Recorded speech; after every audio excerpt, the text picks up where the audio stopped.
At the engagement party, I got locked in the bathroom stall, and guess what greeted me? A bucket of sewage. My fiancé leaned against the door, grinning all the way. Surely, never tasted sewage in your life, huh? How's it feel? Pretty awesome. I laughed even wider than him. But it was even cooler seeing your true love crying on the floor. My fiancé's true love was my half-sister. From the moment Monica got brought into the house, I knew I hated her. I always marveled at how strong family genes were. If I was openly bad, Monica was secretly nasty. To sum up, none of us were any good. She'd drug me the next minute, and I'd be pulling her hair out in no time. From 10 years old to 20, I always had the upper hand. And why? My mom was the legitimate daughter of the richest man in the booths. Me, the only daughter, was the recognized heir of the booths. As for Monica, she was just an illegitimate daughter born to an outsider. What did you do to her? Sure enough, Calvin's smile disappeared. I looked at the rare sight of him getting angry and found it hilarious. This was the guy.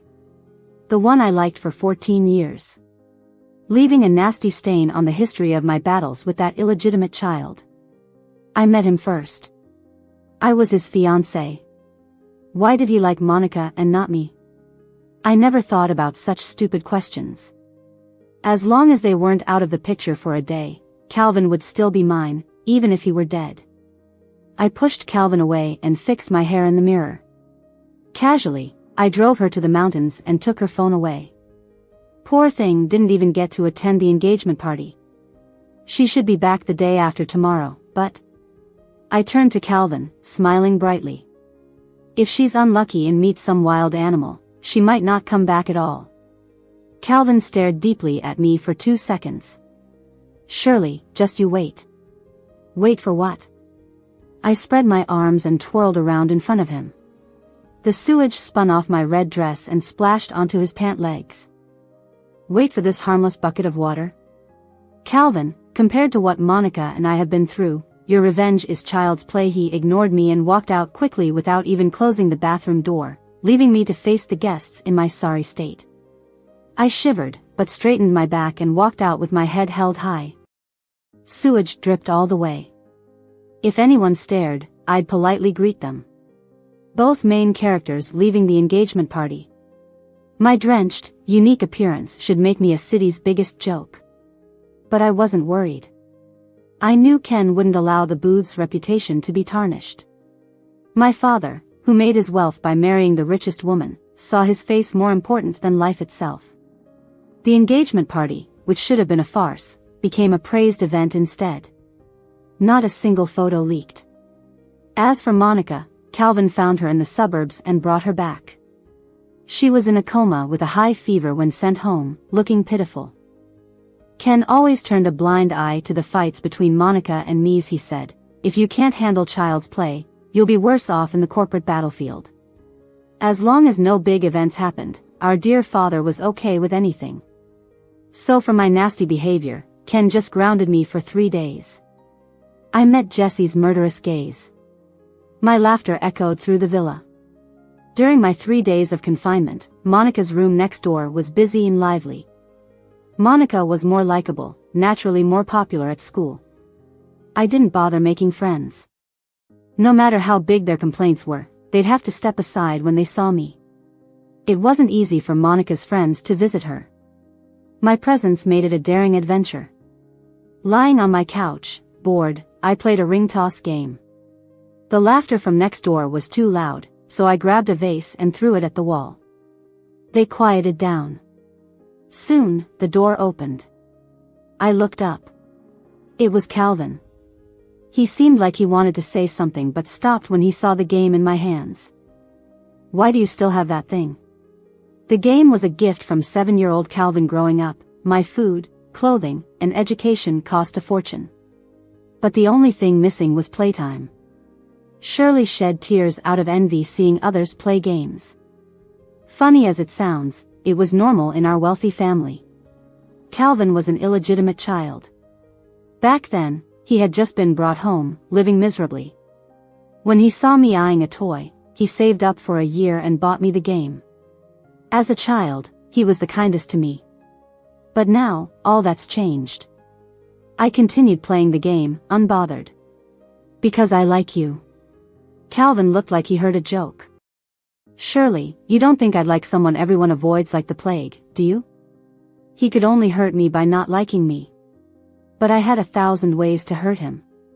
I sat up, smiling. Does it matter who you like? Even if you like a deity, you'll marry me right after graduation. Calvin, don't forget, you're just a dog they raised. You're not fit to talk love with me. I knew Calvin too well, better than anyone in the world. His secrets, his flaws, he told me in our childhood. Now, I used the knife he handed me, stabbing it back without mercy. If I was hurt, he had to be too. No one could have it easy. Sure enough, the atmosphere around him dropped like 8 degrees in an instant. Surely, you're disgusting. Disgusting?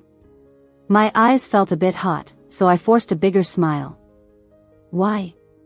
Monica isn't disgusting. You think you're so high and mighty for liking her? In the end, we're all the same. Nobody's better than anyone else. Calvin gave me a cold stare.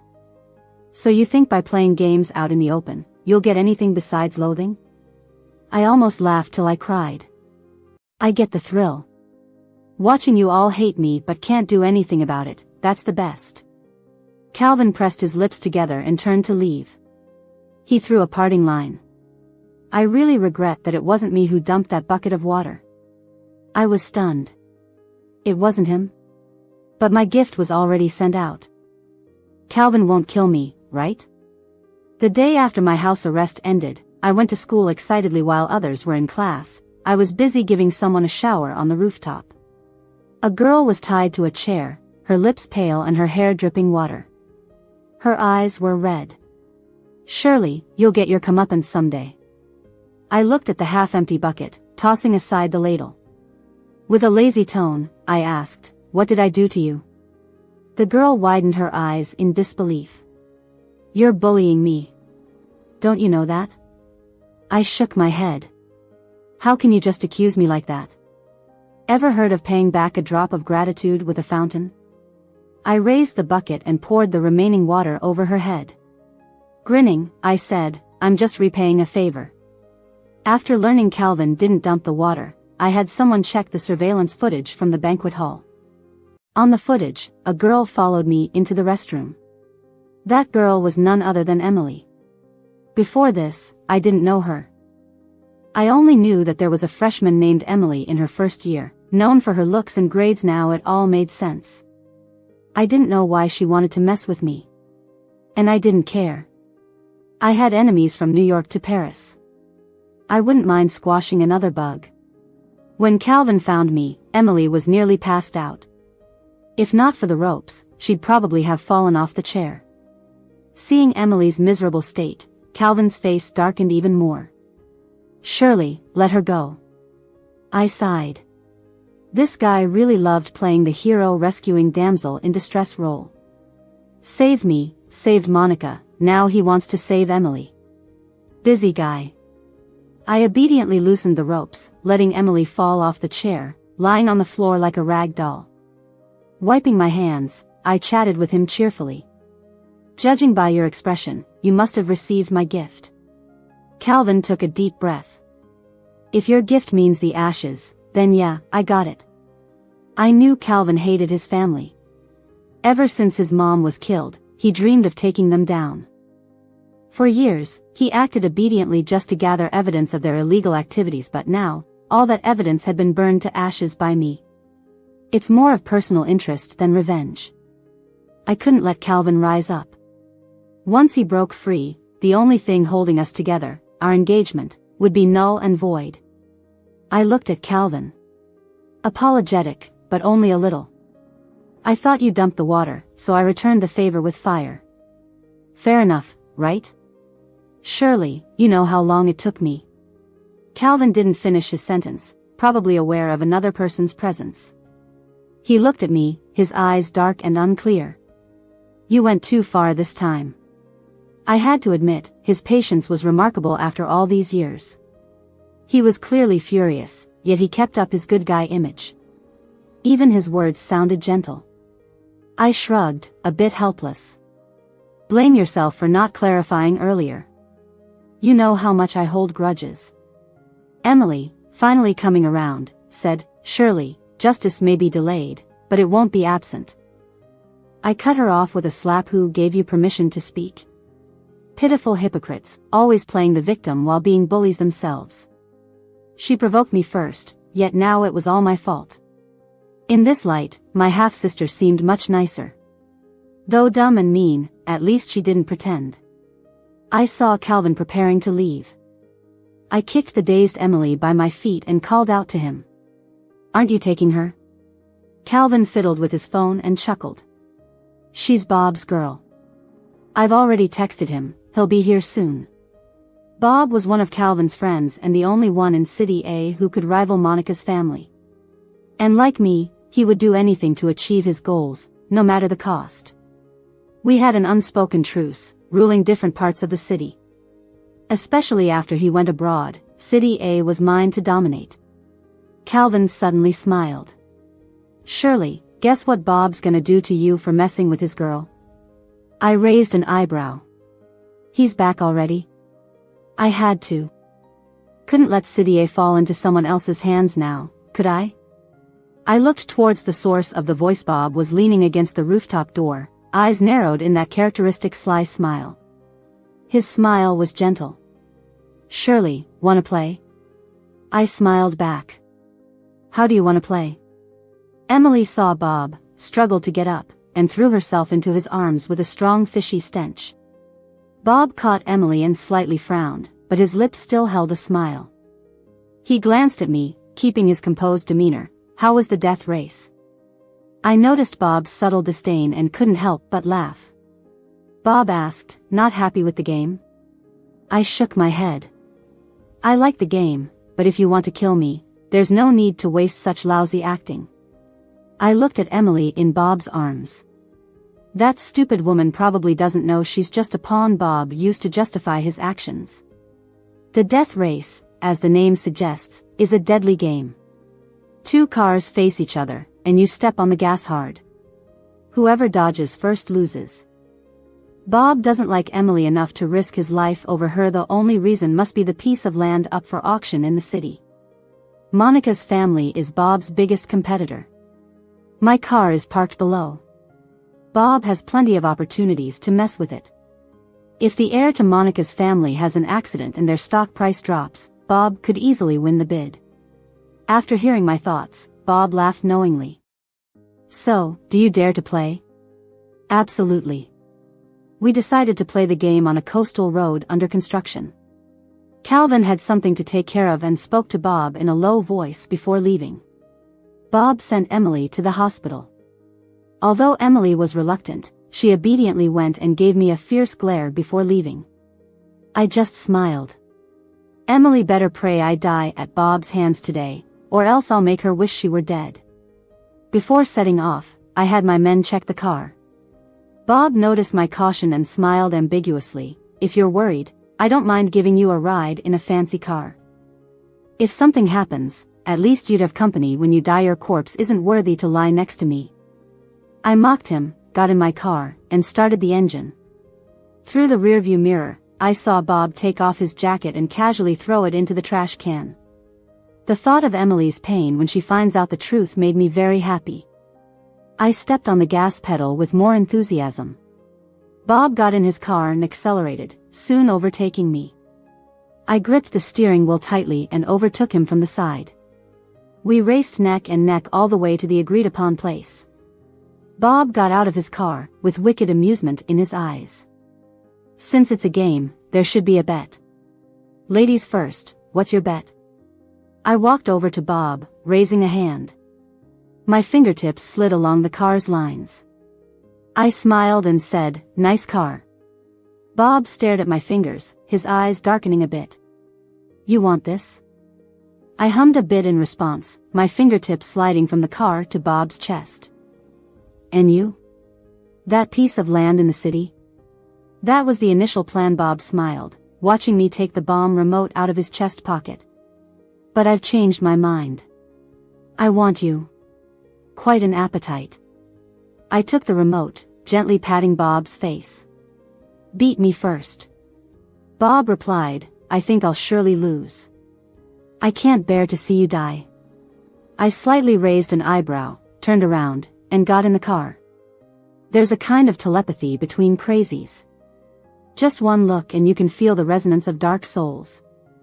I couldn't bear to see Bob die either. It's rare to find such a fun toy, can't break it easily. I looked at Bob on the other side of the road.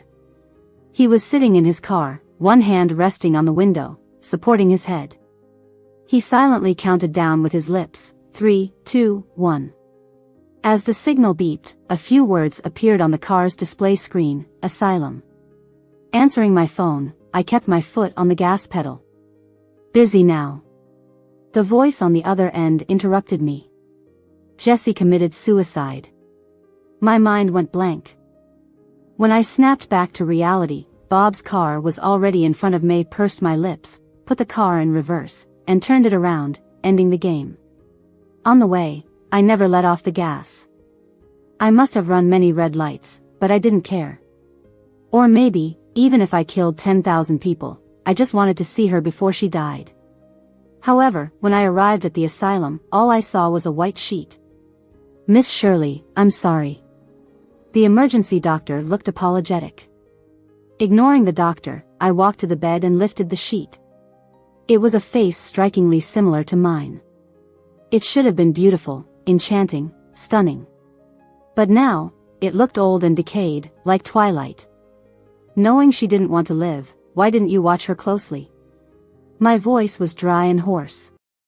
We checked the room every day, but she hid the sleeping pills in the unicorn doll, that doll. The caregiver beside me explained softly, stopping midway. Everyone knew the reason. She didn't let anyone touch that doll, including me, its original owner. If anyone tried to take the doll from her, she would go mad, banging and screaming. I don't share. I don't share. The medical staff had quietly left the room at some point, thoughtfully closing the door behind them. I raised my hand and gently stroked the woman's face. Stiff, cold.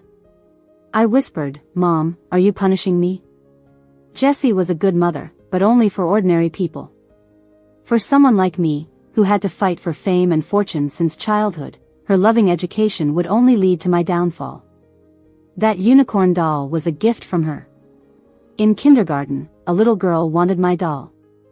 I directly broke her nose. When I got home, Jessie taught me, Shirley, everyone loves beautiful things. You must learn to share. I nodded, somewhat understanding. Later, Jessie found out Ken had another woman outside, even a child about my age. She stopped looking at me, lying in bed every day, crying and laughing, humming an out-of-tune song.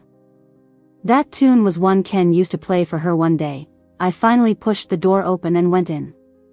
With a childlike face, I smiled and said, Mom, a lot of people like Dad too. You need to learn to share. I still remember the look in her eyes. From confusion, to despair, and finally madness. See, nobody wants to share something they hold dear. I calmly packed up Jessie's belongings. The closet in her room was full of expensive, beautiful dresses, all sent by Grandpa's people. I found it laughable. Even if someone's heart is empty, eating meals made of gold every day still leaves them impoverished. After packing everything up, my eyes landed on the old, dirty unicorn doll by the bed. The pills were hidden one by one, year after year, inside the small opening. But to take them out, you'd have to rip the doll open. Trash isn't worth keeping.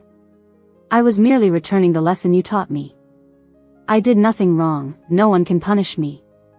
I grabbed the unicorn doll and threw it through the iron bars of the window. I drove straight back to the villa. When I entered, Ken was sitting on the couch, looking over company documents. Carrying the box full of Jessie's clothes, I walked over to her. Ken glanced up at me and said, Back already? Your running of red lights has been caught on camera. Jessie killed herself. Ken didn't even raise his head, there are about 20 violations. Do you know how much the stock price would drop if this got out? I said, my mom died. Ken flipped another page of his documents. I've already had it taken care of.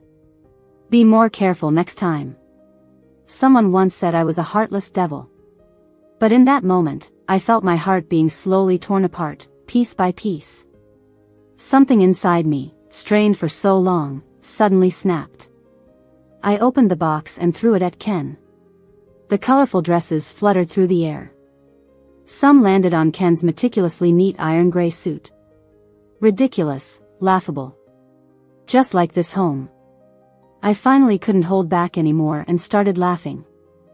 Laughing until tears streamed down my face. Ken punished me for my rudeness. This time, he locked me in that small, dark confinement room. Every time I failed to meet his expectations, I ended up here. Actually, I wasn't punished often. Because my grades were good enough, and I was ruthless enough. But still, I hated this place. In the darkness, I lost track of the days. I only remembered the countless different meals passed through the small window. I wasn't foolish enough to be like those characters on TV, staging a hunger strike in protest. I wanted to live, beautifully and powerfully. I ate every bite, putting in the effort. Then I'd have the strength to deprive those I hated of their food. On the last day of my confinement, Monica brought me my meal. I ate slowly as she sat beside me, resting her chin on her hands. Do you know why Dad is so cruel to you? My mom said she had Jesse raped. Guess whose child you are? Seeing me silent, Monica thought she had one. She grew even more arrogant. Hurry up and eat, today is the CFA exam. Your license was revoked, so Dad told me to take you there. Oh, and take a bath first. Don't dirty my new car. I had prepared for this exam for a long time. I couldn't afford to miss it. So, I casually poured the hot soup on her face. Looks like you need a bath too. Monica screamed, holding her face. She wanted to call a doctor but was scared of being punished for not completing Ken's task. So, she ran back to her room to splash some cold water. When we both showed up at the test center, all polished and clean, the exam was about to start. Seeing the scene before me blur, I shook my head. Monica, aren't you bored? All these years and still only one trick? Monica blinked and smiled innocently. What are you talking about? I don't understand. Oh, good luck with the exam. If you can't pass this certification, I'm afraid you'll be back in the confinement room.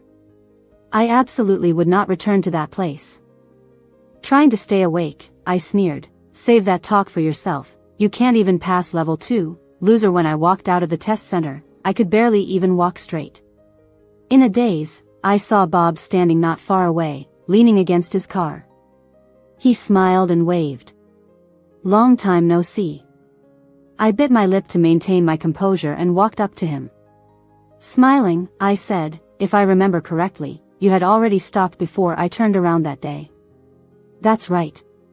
Bob's gaze fell on my red dress, his smile deepening. If that's the case, get out of the way. Don't hinder me from driving my new car. I raised my hand to push Bob, but he pinned me against the car door. He pressed close, his hands slowly moving down. I furrowed my brow. Don't be foolish. His breath brushed my ear with a predatory air. The only thing you need to control is me. The wound on my leg was covered by a layer of thin stockings, and his warm palm covered it. He withdrew his hand, rubbing the blood on my lips. Red lips suit you best as always. To stay awake before the exam, I had used an art knife to cut a deep gash on my leg. The wound was hidden beneath my skirt, blood seeping through the black stockings. I thought no one would notice. I heard you're ruthless to others, but I didn't expect you'd be so hard on yourself too. I ignored him. Wiping the blood off my lips with the back of my hand, I rummaged through my bag for lipstick. Using his car window as a mirror, I outlined my lips. Your dear sister drugged me. She always resorts to such petty tricks. I couldn't help but agree, indeed.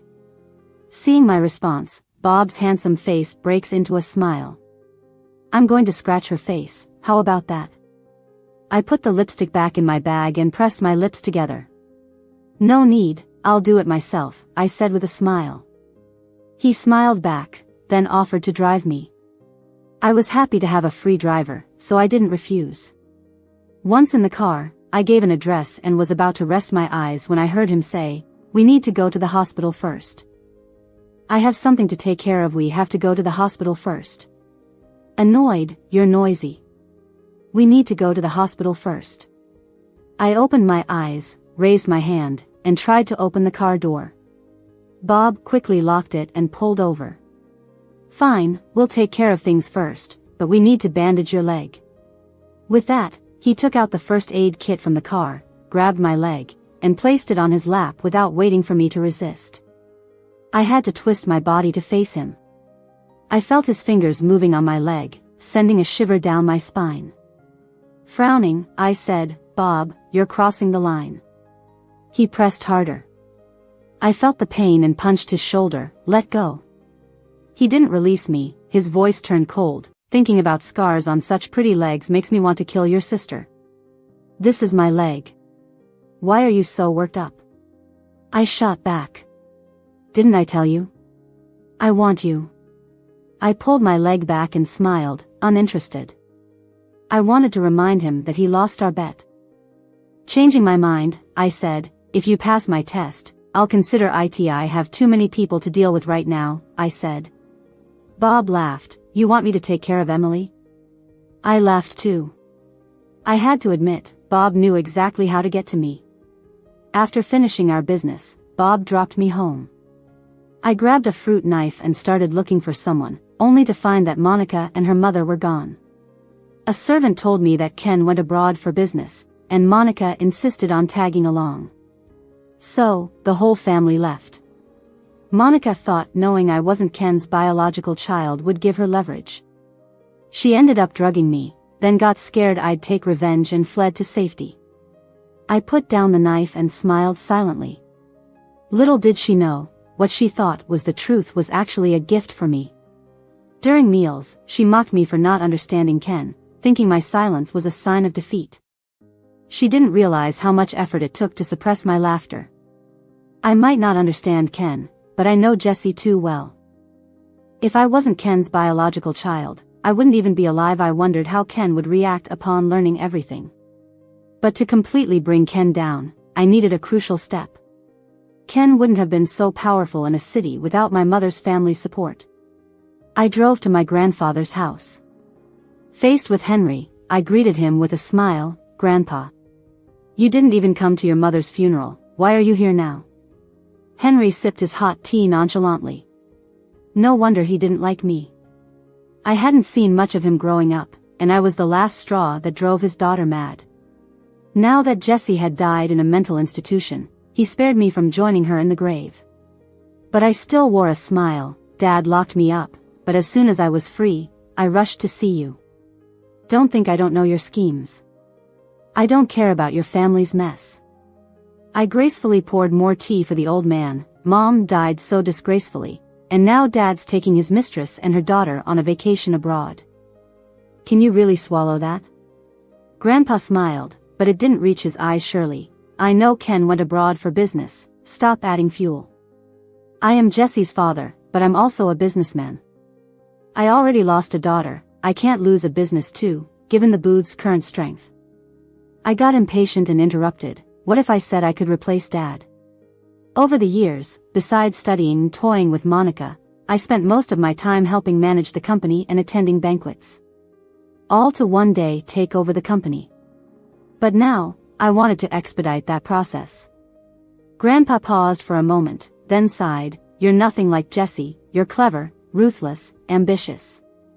If Jessie was like you, maybe she wouldn't have died. But I'm halfway to the grave, why would I take such a risk with you?" I downed the freshly poured tea. "Whether you want to or not, you'll have to take this risk."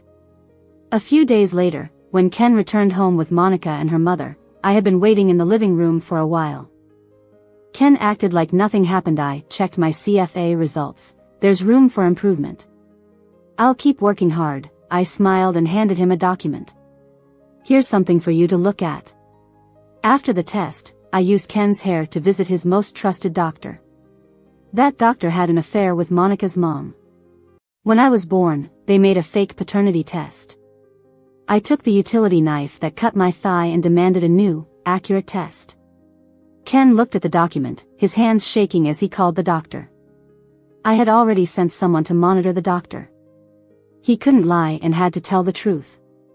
I watched Ken's face lose color and kindly offered, if you still don't believe it, you can test at any hospital in a city. Ken's voice trembled, so, you're my child, Jessie didn't betray me. Not only did she not betray you, but the lover you believed in was actually a rapist hired by that viper. I looked into Ken's anguished eyes, one was afraid to speak, the other afraid to ask, you really are a match made in heaven. Ken, who used to control everything, had been kept in the dark for 20 years. It's laughable. Regrets? Too late. Jessie is already dead. Save your repentance for hell. Everyone standing here today is a murderer. Including myself. Ken, trembling, tried to reach for me. I shoved him away. Oh, and I have a gift for you. I threw the board's dismissal letter, led by the old man, at Ken. Now, I'm in charge of the corporation. My dear father, thank you for your relentless teachings over the years. Is your daughter good enough now? Do I meet your expectations? Ken was speechless, his eyes blank and unfocused, as if he'd aged in an instant. I ignored him and grabbed the stunned Monica. I pinned her to the ground. Taking out a fruit knife, I slowly and deeply slashed her face. This is payback for drugging me before the exams. The blade was so sharp that Monica didn't even feel it until the blood started seeping out. She screamed, covering her face, and rushed to her mom. But her mom was already in a panic.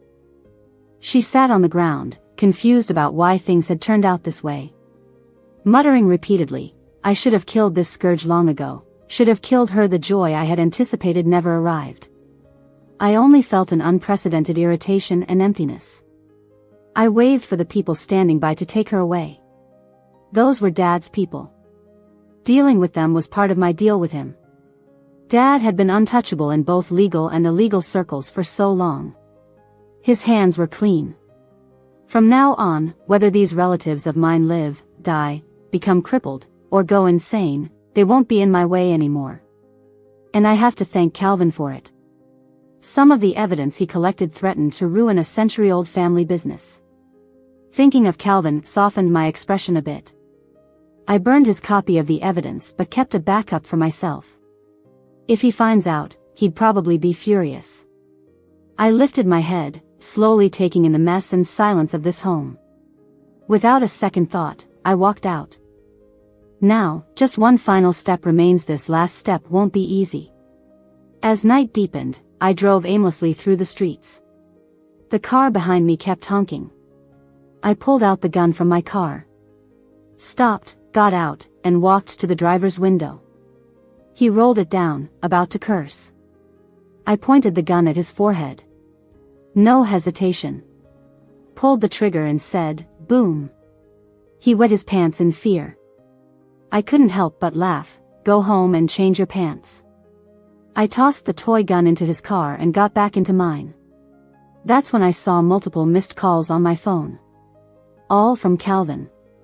If I won't go to him, he'll come to me.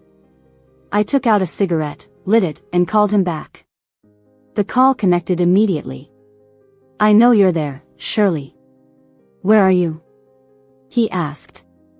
I stared at the blue and yellow flickering flame, lost in thought before responding. Oh, come to avenge Monica? Calvin paused for a moment after hearing my muffled voice. Want to grab a drink? He asked. I smiled. Since he insists on joining me, why hesitate? At the Moonlight Bar, the waiter smoothly led me to a private room. I opened the door, and amidst the loud electronic music, I heard Bob's voice. Didn't you and Shirley used to be close? What happened? Standing by the door, I heard Calvin reply. I felt sorry for her because of her crazy mom. But then I realized she was crazy too. Look what happened to her family now. Bob's lips curled into a smile. If earlier I was confused, now I was filled with rage. I kicked the door open and stormed inside, grabbed a bottle of red wine, and smashed it by the table. I leaned down, aiming the jagged edge at Calvin's neck. Calvin, I'm warning you. Hate me or love me, but never pity me. Before I could stab him, Calvin grabbed my wrist. He pulled my hand away from his neck and looked at me. For a moment, I saw the boy who once saved up to buy me a gaming console. Shirley, calm down. I know you're upset. Wait for me. Once I take down that family, I'll take you away. And Monica? Don't you love her? Silence was his answer in that instant. It all clicked for me. Looking at his familiar face, I realized how foreign he felt. He never loved anyone. He thrived on manipulating emotions, watching us fight over him. It all fed his pathetic ego. I should have seen it long ago. A flower blooming in darkness can't be truly pure. He shouldn't have tainted the last bit of purity in my heart. Feeling drained, I dropped the bottle. Shards scattered on the floor. A voice came from my mouth. Calvin, want to go for a ride? Bob, lounging on the sofa, had been watching our drama unfold. Hearing this, he finally spoke. You're driving the car I tampered with, aren't you? I shot Bob a cold look. Sometimes, knowing too much isn't good. He nonchalantly sipped his drink and turned to Calvin. I suggest you don't go. Her car's wired with explosives. The remote's in her hand. Calvin stared at me, searching my eyes for the truth. I didn't answer his unspoken question, only repeated, I'm asking you again, want to go for a ride? Calvin neither said yes nor no, just stared at me, like he was searching for something. A wave of irritation surged within me. What else was there to find? The version of me and him from back then no longer exists. I stood up, ready to leave, but Bob blocked my way, eyes twinkling with a smile. So heartless, aren't you? There's still one person here. Aren't you going to ask me? I sneered and walked past him. I would never believe Bob's playful antics. We were just amusing toys for each other. No need to pretend.